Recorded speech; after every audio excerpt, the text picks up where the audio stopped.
right, guys, welcome to another episode of the Creative Doers podcast. Man, I'm excited for another guest. We have Ali for Most Tires. I'm gonna give him an opportunity to introduce himself, obviously. But we've been working with Ali for quite some time now, and we've gotten to know, his family business and kind of what he does here at the shop. And I think for the most part, I'm excited to have you on the show today because. Man, you're like one of our younger guests, man. If not the youngest so far. Probably by far. So I'm excited to get your perspective on a lot of things because I think we're obviously going to take a deep dive into multiple questions. But I kind of just want to start off by like asking you, what your role is at the shop, kind of what your responsibilities are, and where we're at, what shop we're at. So. Where we're at. Yeah, so we're obviously at Most Tires here. Most Tires and Auto Repair. Here in San Bruno. I'm Ali. I'm the co-owner of Most Tires, along with my dad, Sabah. Not here right now, but we focus on tires. My responsibility here as just the co-owner is just to improve the shop, improve performance of it, make sure we're running smooth, and doing everything I can to modernize this place, man. Absolutely. Especially as a young blood in here. There's a lot of things I can introduce. How was it like? Because you guys are a family business. You guys have been here for quite some time, and so what was it like, growing up in a family business environment? What was that like for you? Like, honestly, man, I grew up around this. Probably when I was around, I think like 8 or 9, we opened the shop. And my dad immediately, you got to go to work. As a kid, you're trying to go hang out with your friends. You're trying to go do your thing. Right. Obviously, at the time, I'm not saying I didn't like it, but, I'd rather be out. But eventually, I grew to love it. I started doing paperwork, being the most tech-savvy person. I was in there, working, understanding the ins of the shop before I actually got to the floor and saw what they did. And so that really that really built a lot of anticipation for me. It's probably why I'm here today, because I was just stuck in there in that little room waiting to just burst out. And the day I did, man, is still my favorite thing to do is just be on the floor with the people, man. Yeah, nice. For sure, man. Definitely. Awesome. For the most part, I think getting those perspectives are important because I think that kind of leads me to my next question, which is when did you start getting involved the most, do you feel, within the shop? At what age was that kind of? As soon as I can remember, I was always around the shop. I was always hearing about it. We're always talking about it. It being a family business is the main part of your conversation every night. You're having dinner. Oh, how's the shop? What's going on? Yeah. So it's literally ingrained in my mind, this place. My first vivid memory of it is probably around 12 or 13, freshman year, 8th grade of high school. I really started going in there, doing all the paperwork for them. We used to be a little old school, so we had to do paperwork. And I was always just itching. I was always watching out, watching them work. And it used to be really busy. We used to have our old location. And ever since then, man, I've been here every summer, most days after school, when I was in high school, when I was in late middle school. And I was just around here just working constantly, understanding the shop. There's a lot to learn in this kind of business, especially at a young age. You really get to take in that information with a whole new perspective. Definitely. I'm sure there's a lot of tire sizes that, you have those to things learn. are ingrained in my mind, man. You give me a car, I'll tell you a general size of it. Right. The sizes are on my head, the prices. Yeah. It's 12, it's deep 13, in here. For sure. 12, 13, man. That's definitely some time now that you've had. 6 years. For sure. Since, to adapt to a lot of the not only really the changes, but also even the challenges, So that kind of brings me to my next question, which is what are some of the family business challenges that you guys kind of went through during that period of time? Because it wasn't always, fairy tale and the butterflies, So exactly. So it's just what were those, hardships, I guess you can say? I think the biggest challenges are the evolution of the shop. When I was a kid, you come in there, you see our old shop, way different than it was now. You got out there in the cold, you got just rugged hard work. Straight up work.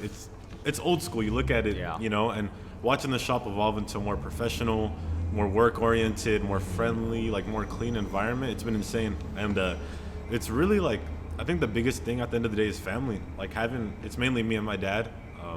So having him there to guide me, to teach me, he really showed me a lot about the shop. I mean, the way he's done it, the way he's evolved, the second we were able to move, he just revamped everything, The challenges as a small business is really keeping up, The big companies, they always have a step ahead. They always have the new technology. They always have the new information. They got the hundreds of people on the board, telling them what to do.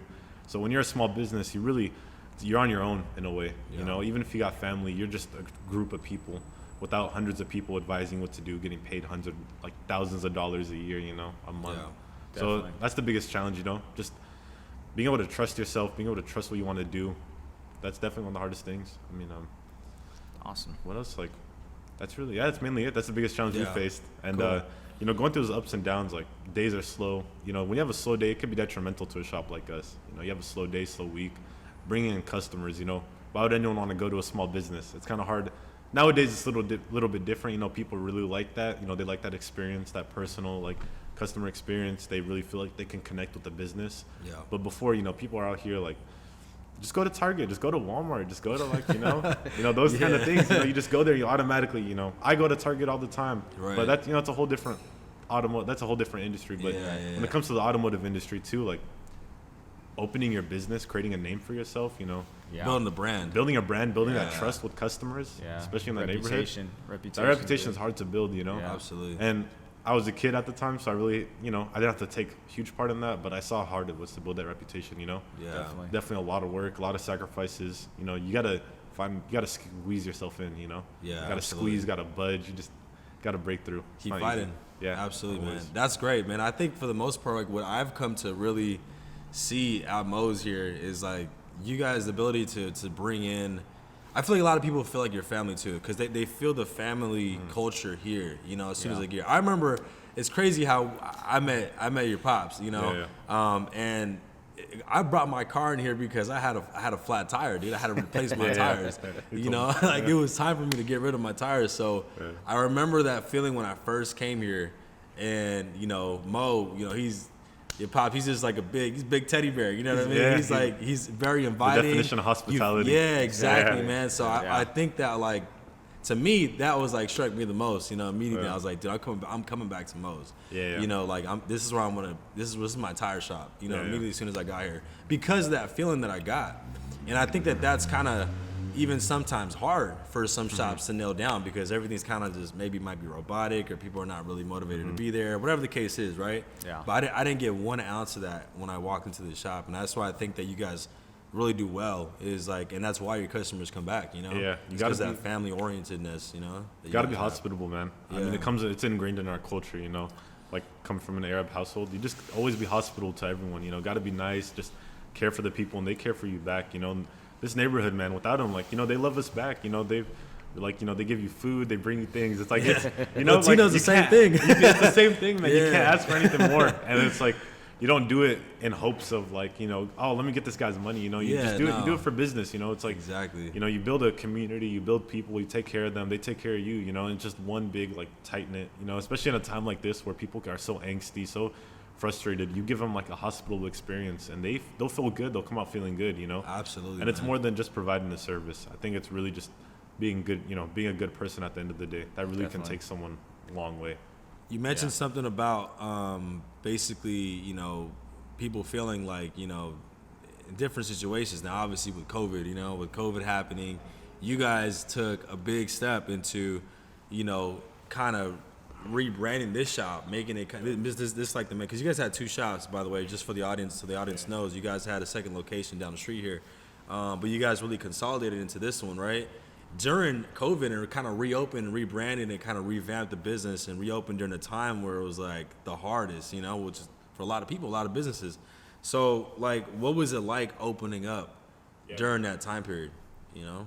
That shit is horrible. You know, Yeah. before No, I man, I backtrack believe a little it, bit, sure. I remember when we opened here and like this, you know, a few months after COVID hit, you got nothing. No one walking in, no one driving by, no one even looking because everyone's quarantined. But even just opening the shop, it took us a year due to the, you know, government paperwork, all that, just headache. And once we opened, we thought it was smooth sailing. It was busy the first 2 months, you know, really doing better than we ever did. And then snap like that, just COVID hits, destroys everything, you know. Wow. And it sucks because it's like you have all this momentum, you have all this excitement, you're ready to Right. build, you're ready to create something, and then just everything shuts down, can't go out, you know. My pops got COVID, he was out for a month, like it the wheels fell off, you know. Yeah. And like you kind of feel like you feel unmotivated, you don't know what to do, you know. Even when you're trying to order tires, they don't have them in stock because of COVID. So it's Right. even when that one customer does come in, oh yeah, I only got 3 of those. The next time, that one's on back order for the next month. You know, what are you supposed to do? So it's like, It's so hard, you know. Our other shop did, like, at the time we did have the second one open. That one still did good, you know, because we had some, like, we had wheel alignments, like those occasional things. But besides that, man, people were just at home, you know. You just sitting there waiting for something to happen. Yeah, and businesses were closed, right? A lot of businesses shut down. Yeah, a lot of businesses shut down, so no one was really on the road driving. So that was a huge challenge, I can imagine. Even surviving, man. Even survive like that. That too, yeah. That's a test of survival, you know. Yeah. The fact that we were able to go through that, especially even though we already had a name, you know, just opening a different location is so different to anyone. Yeah. Like to this day, I get people saying, "Oh, you guys, like, I've been looking for you guys," you know. It's like even though we're right down the block, so just even building that, like, just creating that new name, new location, and surviving that, and opening your business at that is. It's damn near a miracle, you know. It just took a lot of work and just a lot of patience. You can't force it. If no one's going outside, you're not going to tell everyone, "Come outside. I just opened a new business." You know, worried about a deadly virus. So. What I guess my question to you is what did you guys do to overcome that? What do we do? Yeah. A lot of it. I mean, again, a lot of it's just patience. There's really nothing you could do. Once you do get a customer in your door, you got to do everything you can to keep them. You know, you got. At that point, you know, you couldn't just give your price. You know, you got to help out those people because they're also in need. You know, people at the time there was no unemployment, so everyone was just, you know, winging it basically. Right. So, I mean, it was just good hospitality, making sure we were obviously safe at the time, wearing masks. You know, our shop is very clean, something that really helped people come in the doors during COVID. A lot of, not to trash talk other shops, but you know, some of the shops may not be the cleanest. Auto repairs are dirty, grease, oil, you know, everywhere. So. We kept everything clean. That really brought people in, you know. They felt that they would be safe here, and we did. Made sure that the waiting room is socially distanced. So nice. And it's a fast service. We're really fast out here. So, you know, awesome. In and out pretty quickly. Yeah. And I think that's what really kept us alive, you know, adjusting to what people needed. Right. They needed safety. They needed quick service because no one wants to be out. And they needed to, you know, feel clean. And we did all those three things. And with that and just good promotion and having that brand already, it really got us through.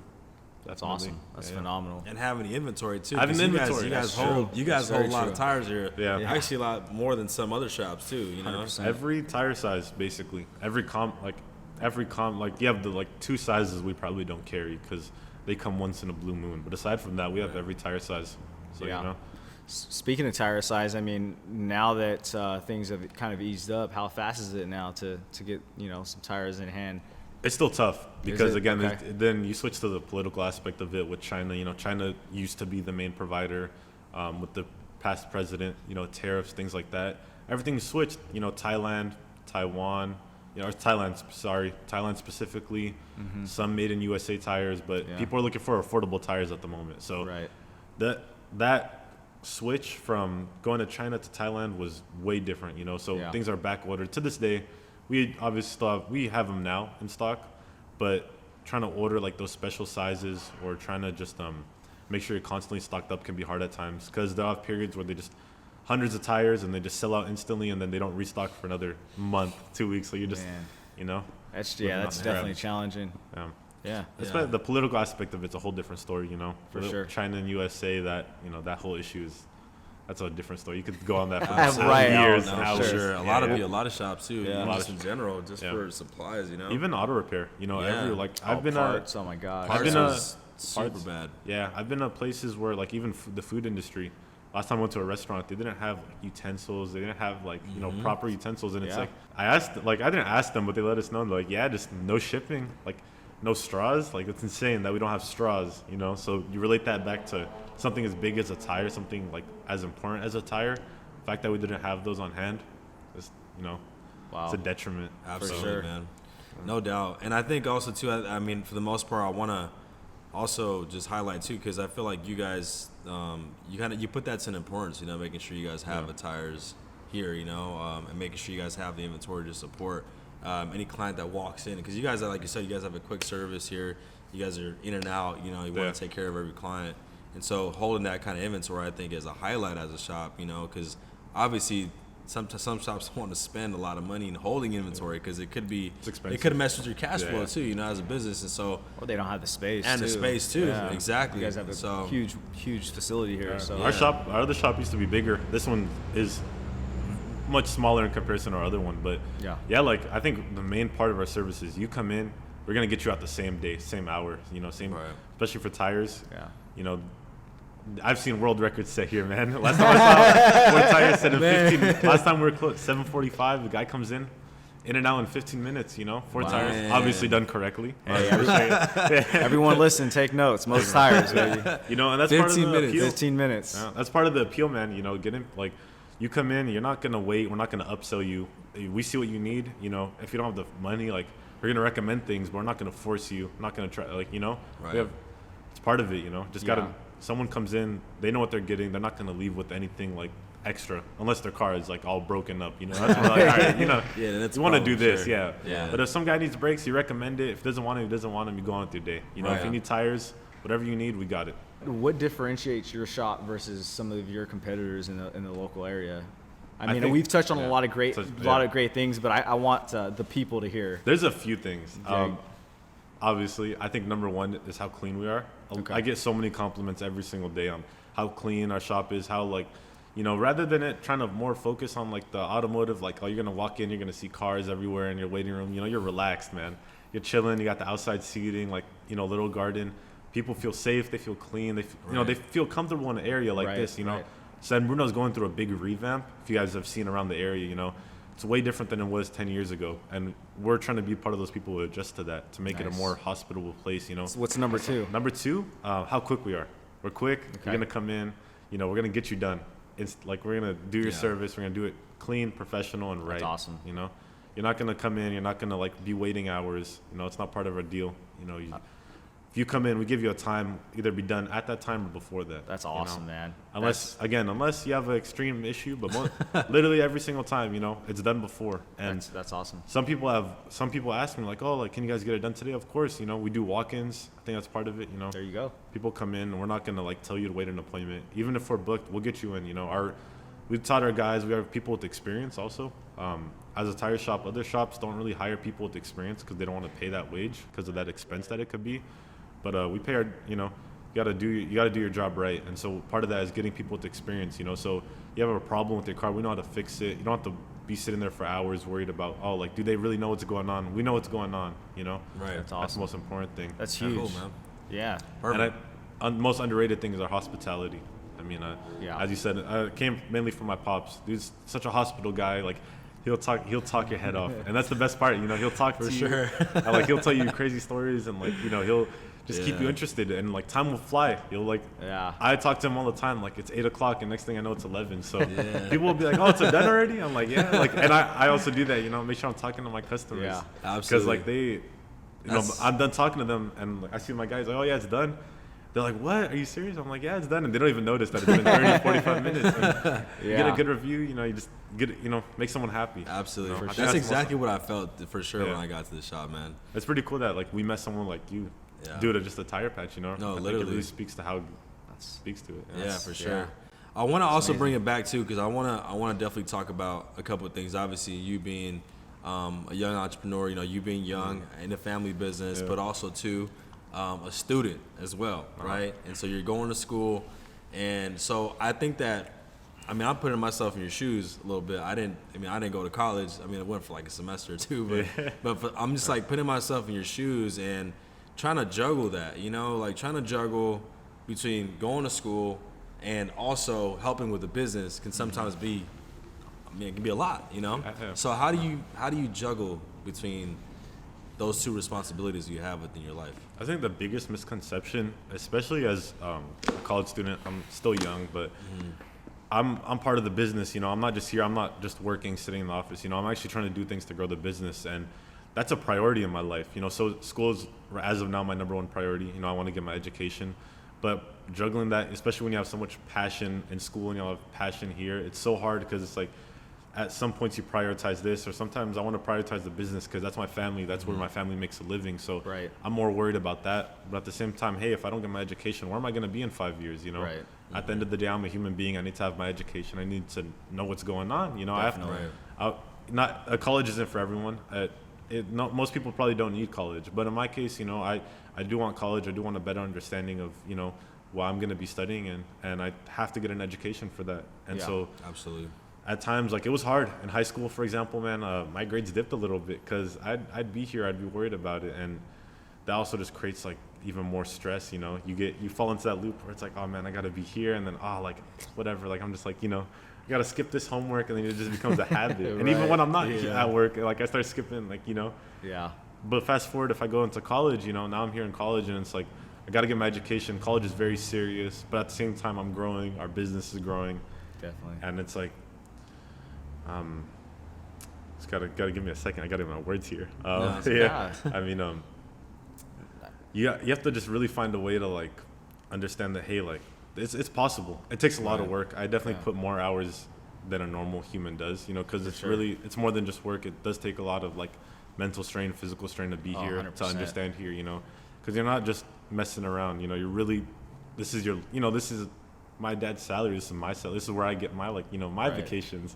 So I gotta make sure I'm doing, you know, I gotta make sure I'm doing my You better part. make sure it's doing I'm good. doing my part, yeah. Because hey, if the business is failing and I'm too busy at school, man, Yeah. like, you know, everything is falling apart.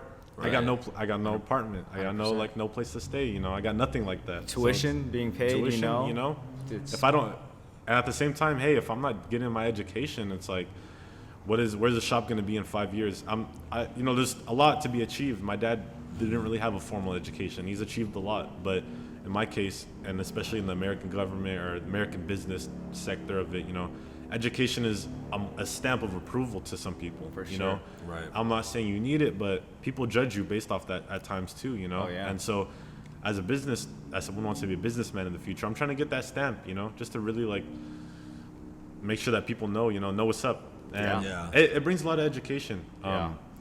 I'm not really one to like look around and like do my own research. So having school teach you that, you know, teach you so much information, like things that you really just can't find online. Right, So- right. And those, yeah.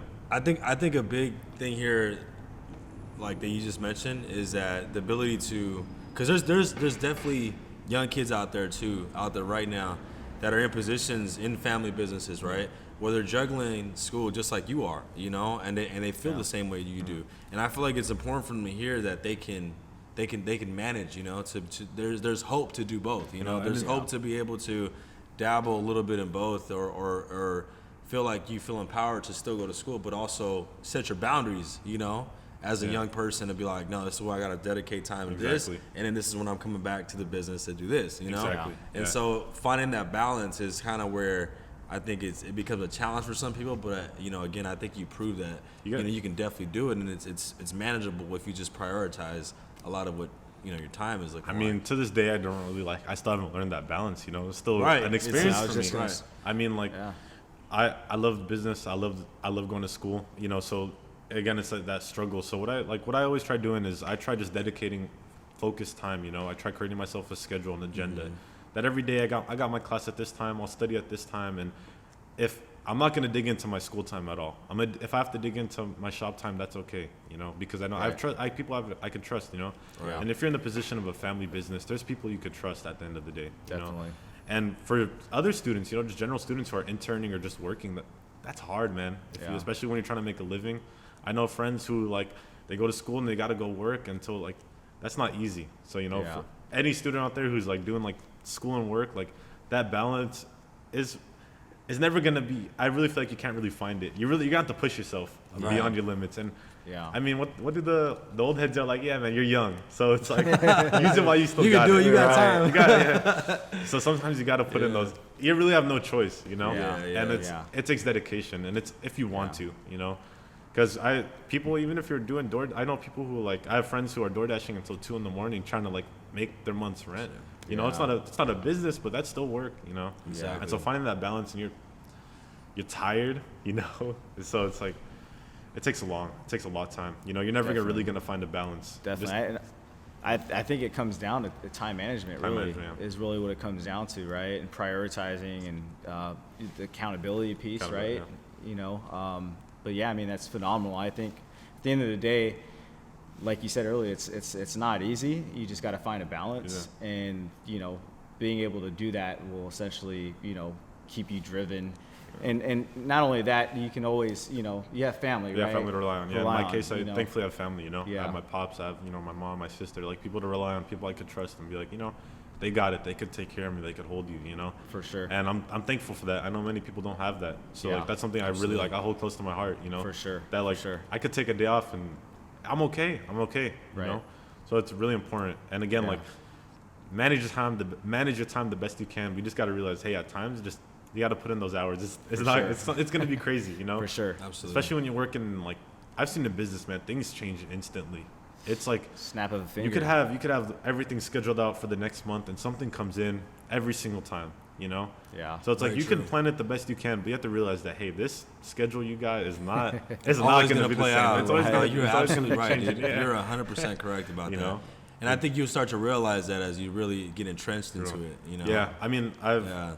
I've been in summer, so I've been here while my dad was on vacation, and man, like, you know, you think you have the whole day planned out. You run into one issue, you have one customer, you have one vendor, you have, you know, accounting things, like just general business things. Those will push you back forever, man. Yeah.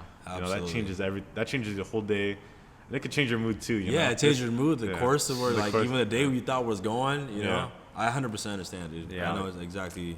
No, those hard sure. days, those days where everything is like it's either really slow or you just got so many problems. Those days Yeah. really show like they test you. They really Yeah. test you, man.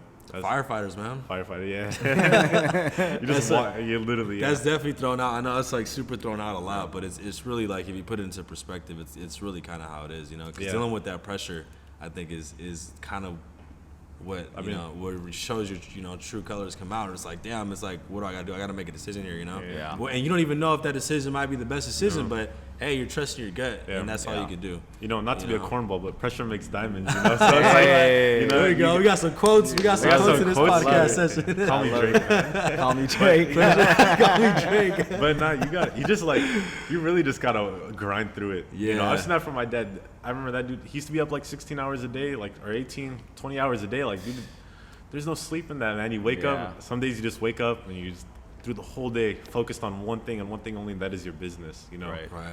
And it's like that kind of grind really like you gotta just grind it out. Again, Yeah. there's really no better way to say it, but like you just gotta be able to in those situations calm yourself down, be able to withstand that. Don't let it overwhelm you. Right. You know. And it's like that fight, that like patience, that anger inside of you sometimes, or just that. Sometimes I'm just trying to go out and trying to call it a day. You know. And you just gotta keep going. For sure. Those are really that set you apart from just something to really something. You know, just from nothing to something. Right. Those kind of days. 100%. Yeah. Speaking of pressure, I think on the topic of pressure, because I feel like there is a big pressure Yeah. on the next generation of kids that feel obligated Yeah, to yeah, grow the business for the 100%. family. Yeah. So, again, there's an audience out there right now Yeah. that might be tuning in. There's a young, family business, young dude, maybe young gal, right, getting into it, and they're feeling that pressure. So how did you deal with that pressure? And we can even speak over the positive, negative things that come from that as well. Because I feel like I want to be able to give you the opportunity to shine light on that, for the audience. I mean, before I say anything, man, you just got to follow your heart. Like, before I go Yeah. really into it, into my experience, you just got to follow your heart, what you believe in, you know? Right. Even if you're a kid, I don't think you should doubt yourself, you know? I think kids are so intelligent in a completely different way adults are. You know, their minds Yeah. are so creative, so free. They're naive, you know? As a kid, I was Right. naive. I'm Right. still naive, you know? I'm still 19, man. Same There's still a here. lot of realities I got to face, you know? So, like, 100%. but at the end of the day, I think the smartest thing about a kid is they know their heart. You know, they know what they want to do. You know, they're passionate. Yeah. So that pressure, it's on you from the start, you know. Whether your dad's making you go to work, you know. It starts at a very young age, It starts at a very too. young age, and Yeah. it's not a bad It thing, you know. does, it does. Your parents have good intentions, you know. Oh, they, 100%. they have good intentions. They want you to work. They want you to learn and understand it because they're adults. They know how hard it is to do this thing, you know. yeah. Right. And maybe as a kid, you may not understand that. You may not know what they're trying to do for you, you know. You're trying to go play video games, man. You're trying to go play Call Yeah. of Duty, Yeah. you know. But Right. you don't know what's going on. And so as a kid, as someone, for example, who fell in love with this business, I was just around it, you know. It went from me being forced to come here as a kid, you know, doing paperwork, to working on the floor with them, being excited to go to work, you know. Yeah. Rather be at work than be at school, you know, Right. things like that. And Right. it's like, I fell in love with it. I've been in love with cars as a kid, so for me it was lucky. You know, Yeah. I had the whole Hot Wheels collection, things like that. Nice. And that slowly grew. You know, you see those cars come in. I seen a Lamborghini as a kid, and my mind was blown. You know, I had Yeah. to take so many photos of it, and it's like that really it feels like a playground as a kid, you know. Mm-hmm. Your business can feel like a playground as a kid because you don't understand how serious it is. Yeah. Now I look at some of the finances. I look at how hard it is to be that guy making those decisions. I'm like, damn, like I miss being a kid. I miss like when all I had to do was mess around, check the air pressure, watch them work. That would and now I'm out here like making these big time decisions, and it's like, dude, it's like they really set me up, Yeah. When they're taking you to work at a young age, they're there to set you up because that experience that you gain as a kid, that knowledge, it becomes ingrained in you. Yeah. Your mind is so fresh as a kid. So You're absolutely correct. and you just can't realize it. If you're a kid, you really can't there's no way to really understand that or grasp that. You just experience it. For sure. And some people will love it. Some people will fall in love with their family's business. They want to do that. They want to go in that direction. And some people maybe have a passion for a completely different thing, and that's okay. Yeah. If I wasn't passionate about this, I wouldn't be here today. I wouldn't be here trying to grow my business. I wouldn't be here trying to, do better for my family business. And if you don't take that direction, there's no fault on you. If you decide, as long as you're doing everything you can to provide for you, and as long as your family's taking care of you, the least you could do is take care of them back. And even if they haven't, be a good person. Do that thing. Absolutely. Set that precedent. I love that, man. Love it. Yeah. For sure. Because I think that's it. At the end of the day, that is a big. Regardless, like you said, it doesn't matter whether you have the pressure of it being a business, a family business, but also the pressure of even society too.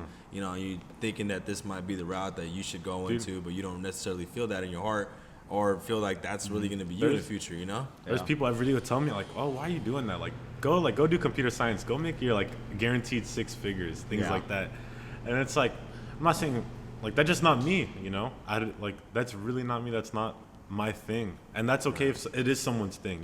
Right. That's an amazing route. Definitely. Everyone has their own route, and you really shouldn't look at it. And once you get pressured by people, once you start making decisions based on what other people are telling you, man, that's where you're messing up. Yeah. Because those people telling you what to do, they're not you. They don't know what you want. They don't know your feelings, your emotions. Definitely. What you're passionate about. Right. Yeah. And so, you have people telling you, oh, why are you in the business, or oh, you have to go to the business, So it's like you have two sides colliding, and it's like, all right. I realize, hey, all right, me, what do I want? Right. Take that into consideration, Yeah. Don't take it from this side, take it purely as what I've experienced. Right. And I took that, and this is what I'm doing, Yeah. I feel as if it's at a young age with technology, social media, and things like that, and friends that have that maybe are exposed or raised differently, have a greater influence in trying to paint a different picture that they can't even understand for themselves with what you have to go through. So I can only imagine what it is like growing up in your era. You're only 19 years old. Yeah. And so I have some years on you, but just I can only imagine. You got some years on. I can only imagine though just what it's like, to try to block out that noise, with friends and That shit is hard sometimes. I can only imagine. That's why. Sometimes I wake up and you go on TikTok, right, and you see, oh, my morning, and I'm from the city. I'm from San Francisco. I live there. I see other people like, oh, my life in SF as a tech thing, right? Yeah. And they're out there. They got their coffee. They got their food. They got their morning. The walk, the fog, all that. I'm in the same exact place as you, man. And I'm out here waking up. I'm going to this, and I'm working hard.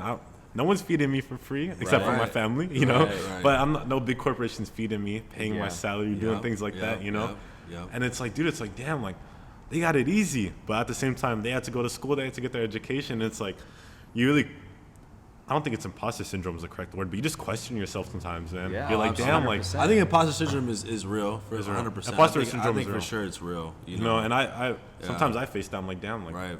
Because as a kid, I love computers. I've been obsessed with my computer. That's my second life right there.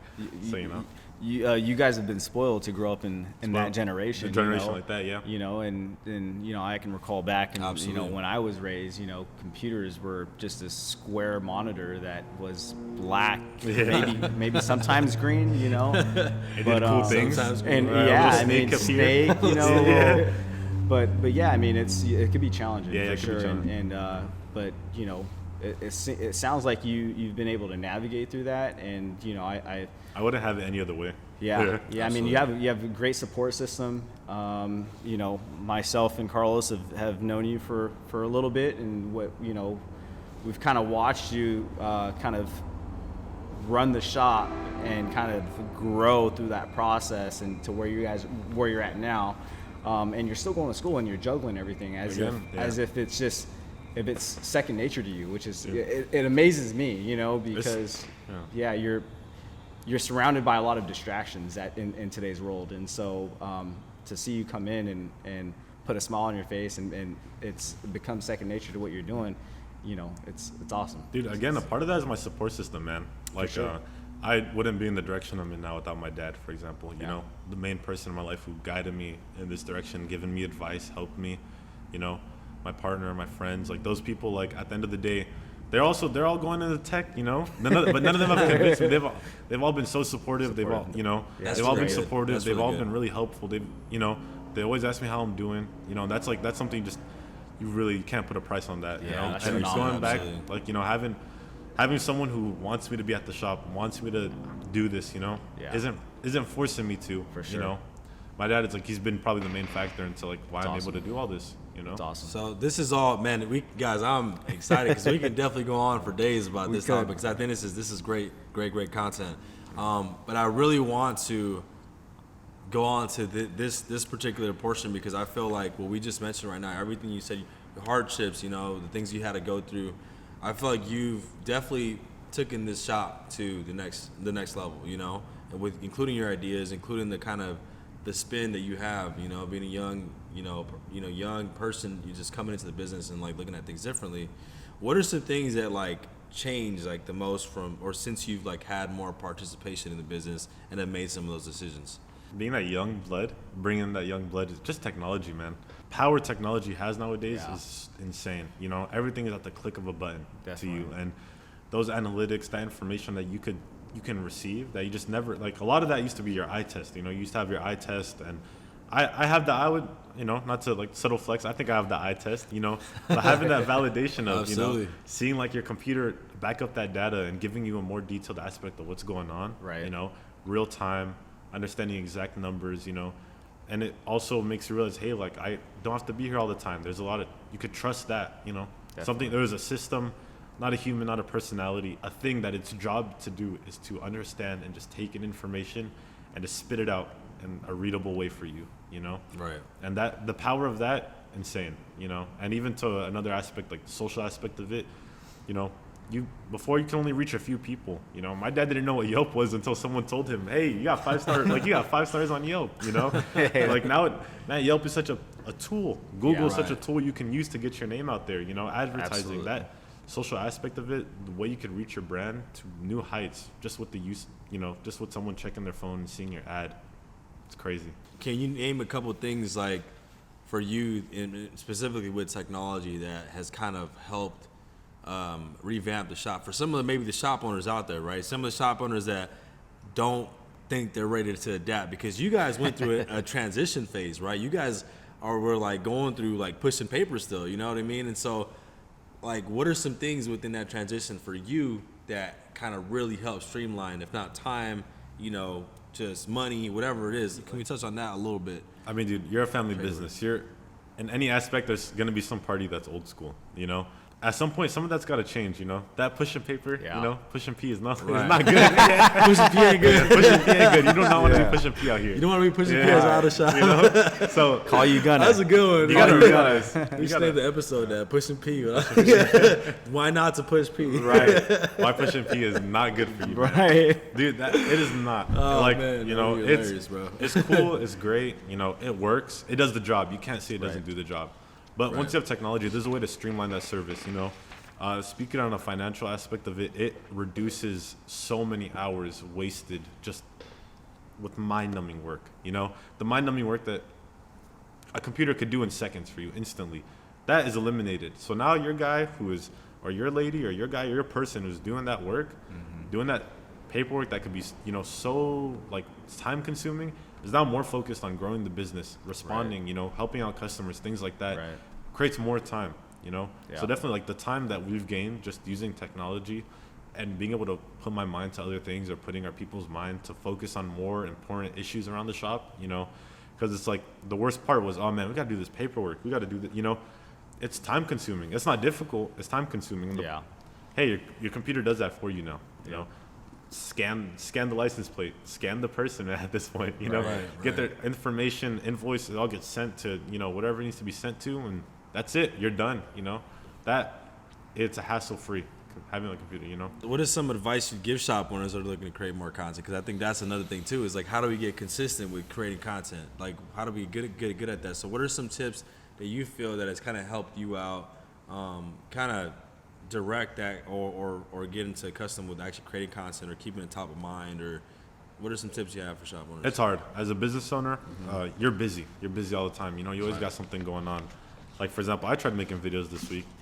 So many things left and right just punching me in the face, you know? So it's like, you know, I'm not saying videos aren't important, but at the end of the day, you have to run a business. There's a lot of aspects that you as a business owner have to deal with. If you don't have that kind of time, if you're busy, hire someone, man. Have one of your guys take photos. Like sometimes when I'm busy, I have my guys taking photos and they send it to me, you know? Definitely. Just like hiring someone, for example, we have you guys who come in, take photos, take videos, you know? Right now we're doing this podcast, for example. Kind of having that team who is going to help you put that out there. And if you are a business owner who has the time, dude, take photos, go out there, you know, show people what's going on, show your work. You know, I follow this place out in Orange County, like Tashmo Auto. I love their page because they're always showing their work, engine replacements, things like that, you know? They're showing exactly what's going on. Yeah. And I don't know if it's the owner or whoever, but that kind of thing really puts your word out. And as a shop owner, whether it is through you or through one of your people you've hired, you just got to push those out some way or another, you know? Yeah. Social media is such a big aspect, and it's an untapped market in the automotive industry. Absolutely. Really. Yeah, 100%. All right. What is some advice you would give some shop owners that are looking to partner up with fleet companies? Number one advice, just got to be organized. Fleet companies, they're a company at the end of the day. They want their things punctual, on time. They want their work in a certain way. You have to make sure to be organized. You have everything in check, every single detail, you know. These companies are trusting you with cars that their customers are going to be taking in. If they have a problem if a customer comes with a complaint, it's going to go to them, and it's going to look bad on them, and then they're going to come and drill you. So you just got to be organized. I think that's by far the most important thing. They're hiring you for a reason, which means you know how to do your job. You're doing it, you know, you clearly have some sort of, you know, reputation. So your main aspect with them, aside, like, you know, it just be organized. They're eliminating the customer part of it. You don't have to worry about convincing someone to buy something or explaining to them, oh, this is what this does and this does. They know what they're looking for and they want it, you know, and they're handing you that, you know. So your job is to just be organized and make sure you're doing a legit job, you know. They're gonna catch you if you try lacking, or if you try, like, you know, taking it easy, or taking your foot off the pedal. Definitely. And I know you guys have a lot of experience with working with fleet companies. Tell me some pros and cons that you would say, you know, that you can tell the people. I mean, the number one pro is, and this is not as in like a shot at people like customers, but, you know, with the customer, they're looking for a service. They want it. You know, it takes time to get a customer in the door, you know. The fleet company eliminates that. At the end of the day, would I rather have a fleet company or a customer? I'd rather have a customer, you know. For you know, that's part of my nature. It's part of a good business's nature, you know. Definitely. But those fleet companies, they're going to give you what they want, how they want it, and you're able to just do that job, you know. Another pro is, it's like they're a little relaxed on time. They're not really worried about getting in an hour. They're not looking at you, or they're not judging you. They're not judging you. They're not, you know, gonna leave you a bad review if you like take a little bit longer than usual, you know. Right. And they're not gonna, you know what you're getting, you know, you really know what you're getting. That's the biggest pro. The main con of it is business can fluctuate, you know. You don't want to rely, or you don't want to become so solely focused on getting a fleet in the door, you know. You don't want to, once you lose your main goal, which is the customer, that's where you start messing up. You have to be focused on your customers most importantly. Definitely. Those fleets are good to have, you know, but if you start losing track of your customers, you can start making mistakes, you know, and start losing the grasp of your business. Definitely.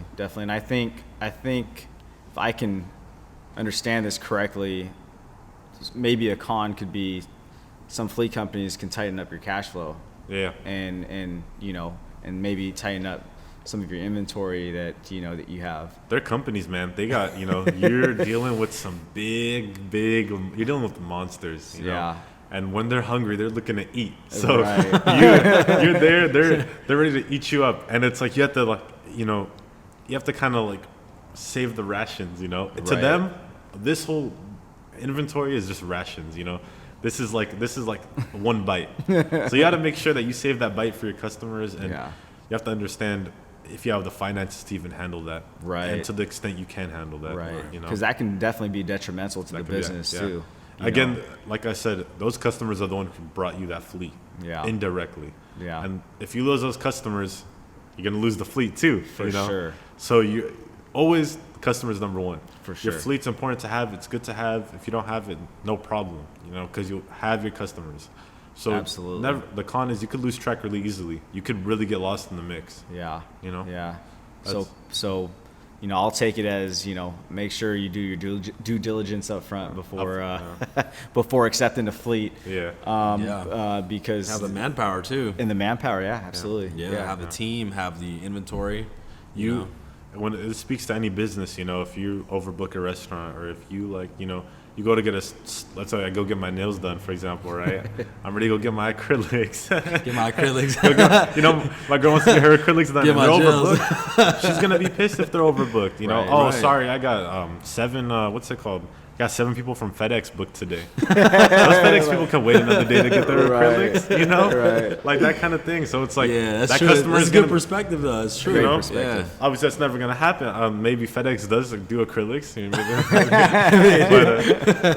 but if I as a customer go, let's say I'm my girlfriend, I want to go get my nails done, and I see that there's 7 people there that are not really customers, they're just there getting their service, and I as a customer booked the reservation, booked an appointment, was promised a service and a price, and I can't get that done in even a timely manner, or just let's say, delay 15 minutes, delay 30 minutes, that's cool, some things happen. Right. But if you're telling me, sorry, we got this big corporation we're dealing with, I'd be pissed.